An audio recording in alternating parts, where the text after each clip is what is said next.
This is Vortex, and I'm back with the review of the Mifo O5 Professional or Pro. This is the Pro model. I also own, which I reviewed maybe 3 months ago, the standard model. See, that one's a lighter colour, but I may do a separate comparison. But yeah, this is the view of the Mifo O5. Whoops. See, fully charged. But before I get into any of that, decent packaging. It's the front, as you can see. It's exactly the same front as the other packaging. But one thing to note, this one actually says professional, so you know if you're going to get the right one. There. So, quick one with the specs: Bluetooth 5.0. Doesn't have aptX. I had to use AAC. So 4 to 5 hours to charge it. IP, is it IP meant to be IPX7? I'm not quite sure. This one is a balanced armature, and the standard one, which is a little bit cheaper, is a dynamic driver. 67 hours from one charge. I'll get to that in a bit. The key thing of this is the battery, 2,600 milliamp hours, 15 times charging from the actual case, which is right. Blah blah blah. Independent controls. So yeah, normally that sits in there. You get the user manual with a happy face, which is that, which I'll show you in a bit. Get this really nice cable. I used it once just to test it, but like everybody these days, everybody has so many cables. Yeah, nice decent flat cable.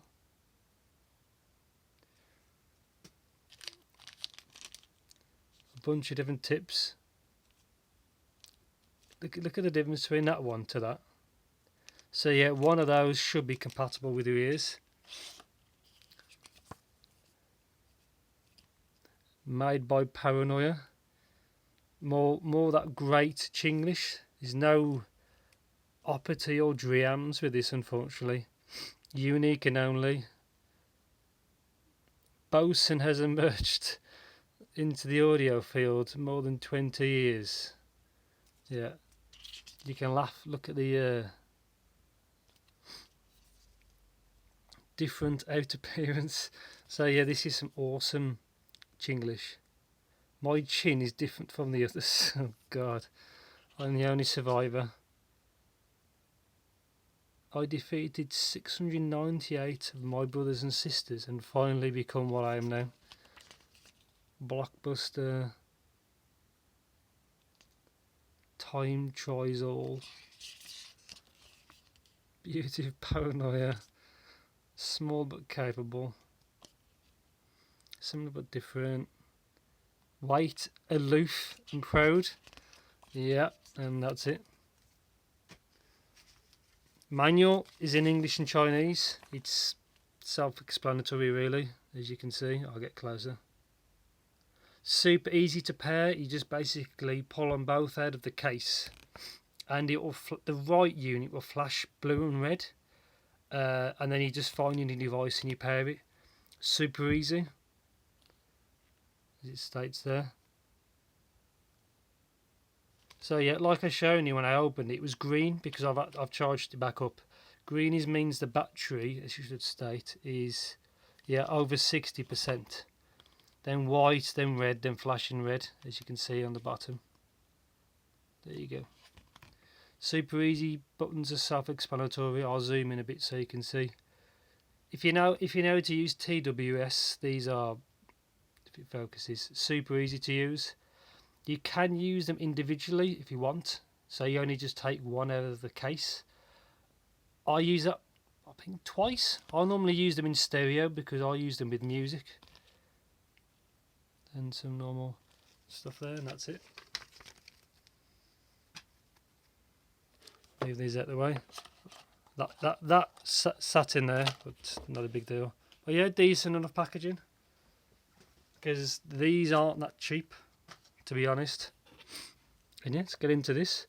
So this being the Pro variant, this is more like a silver colour, and the dynamic driver version, which is a little cheaper, which is the same chipset, just the driver's different. He's like more of a darker grey casing. This is quite heavy because it's got a 2600 milliamp hour battery. So if you've got nails, I don't really have nails, but super easy open on that. Make it fully optimal. Really nice case. That lights up when you charge it. Obviously micro USB.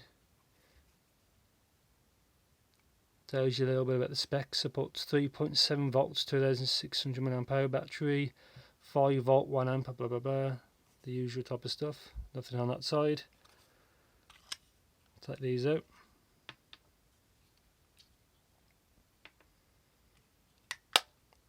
That's it. So obviously blue one is left, red one is right. For some reason, because I took the blue one out first, that's trying to pair. So normally you take these out the case, it will pair directly with your device. Put them back in, deactivates. So when you put them back in the case, it will disconnect from your device even if the Bluetooth is active. So bear that in mind. Obviously each one has 2 buttons. So now that one's trying to pair. So like when you got them in both in use, that's play and pause, you know, answer call, end call, and that's volume control. And that one does the same when in use. See, because that's slaving off this one, if you understand what I mean. But yeah, also when you get these, there's a small film over there, and some people didn't even notice it was on, so they moaned it wouldn't charge, but you have to take a little protective film off. So yeah, red's right, obviously blue's left. Microphones are on the bottom. L there, R there if you're kind of colourblind. There you go. Really nice comfort. I also own the M5s or T5s. They don't have a patch on these for comfort, but they are aptX. So again to comfort, good. Really, this is more like a rubbery texture finish. I can't really fault the comfort. The design of these is really good. The button controls super easy to use. The connection is really good between them as well, and I'll get to that in a bit. Zoom in so you can have a good look. So yeah, they come with a load of different tips. So this one and the one I reviewed before, the dynamic drive, is the same chipset, but there is a model of this called the Plus, which has been out for maybe 3 months, which I've never tried, but it's meant to be running an updated chipset. So I'd like to see, you know, what that's like if I can get one. So yeah, balanced armature. As far as I'm aware, it's a single balanced armature. I guess it's not Knowles, because if it was, it'd be in all the promotion material, you know, like advertising and on the packaging. So yeah, let's get into the sound. What do these sound like? Pretty good, to be honest. Compared straight to the standard one, they sound a little bit muddy, but they're a bit more bassy. So if you're a bit of a bass head, excuse me, they'll suit you a bit more than these will, because it's just an armature. It will roll, the sub bass does roll off. There's nothing you can do because it's trying to do full range and it can't. Mid bass, surprisingly good. It's not lean, it's not overdone. There's probably slightly too much. I mean, like slightly, if you've been really like fussy. Mids, really good, detailed. Everything sounds very clear. Can't really fault it. Upper mids, not shouty, and the treble's really good. Nothing. It's a really kind of good balanced sound. They're not V-shaped or nothing like that. They sound quite. I've never seen a graph of these. Because I like to, if everybody's graphed these, I'll have to have a look. But they sound quite overall, quite a balanced sound. A sound that a lot of people could listen to.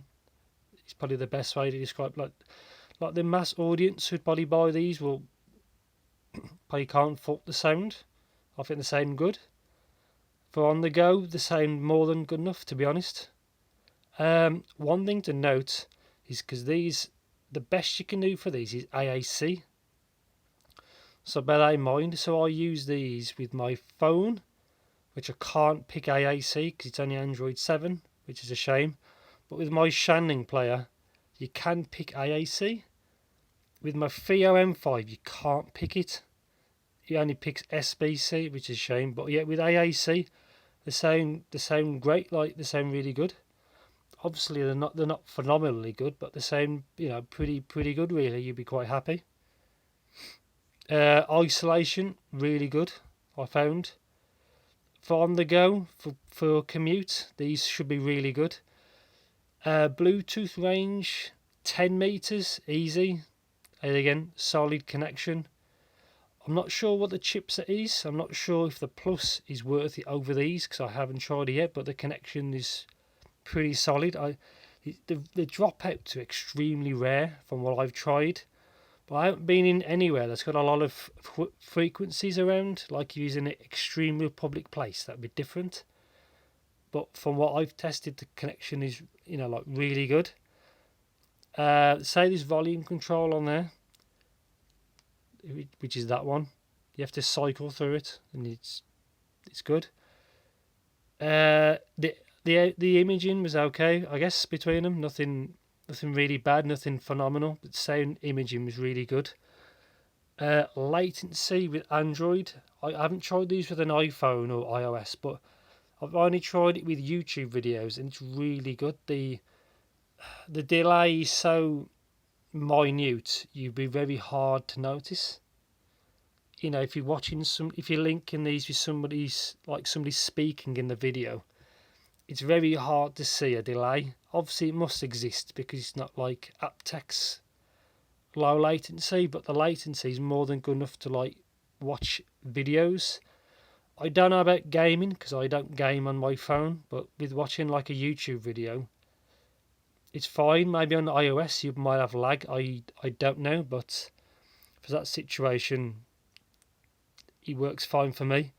Battery life, the key good thing about these, 6 to 7 hours. So on a low volume, you'll get 6 hours, no problem at all.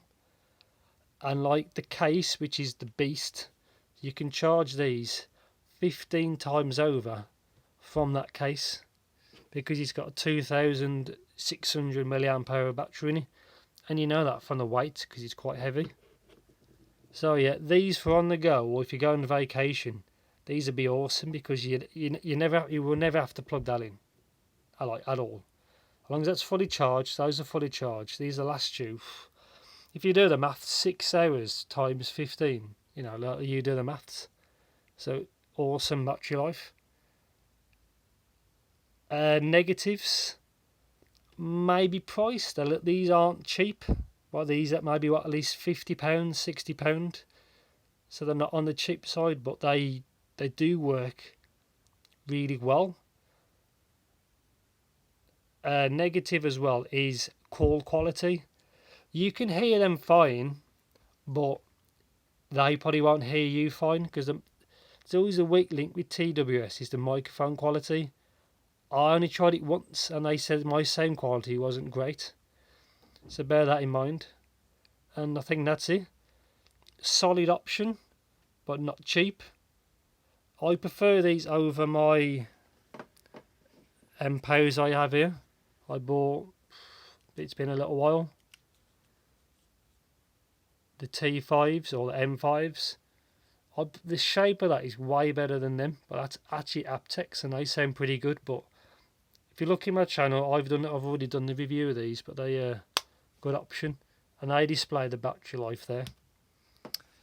I think that's it really. Not much to say. If you have any questions, just leave me in the comments. I think I've covered everything I needed. I haven't really tried them with iOS, but yeah, it's a good option. I'd love to try the Plus model if I can get them one day, to see if they're even more expensive. So that'll have to actually be worth the cost. And yeah, I'm out, and I'll see you all in the next video.